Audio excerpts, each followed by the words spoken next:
அவ்வளோதான் சொல்லு.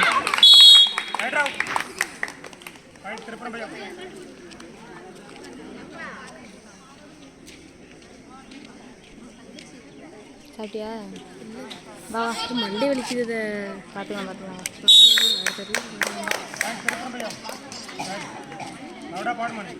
அங்கே அடிச்சிட்டு போய் வீடியோ எடுத்துக்கிட்டு இருக்கேன். அடிச்சுட்டு போய் தமிழ் அடி போடு. தமிழ் மண்டை போடு. அவ்வளோதான் முடிஞ்சிருச்சு. சூப்பர் பாப்பா. நித்திஷ்தியே அடிச்சு விட்டுறாத, அடிச்சு பிடிச்சி விட்டுறாத.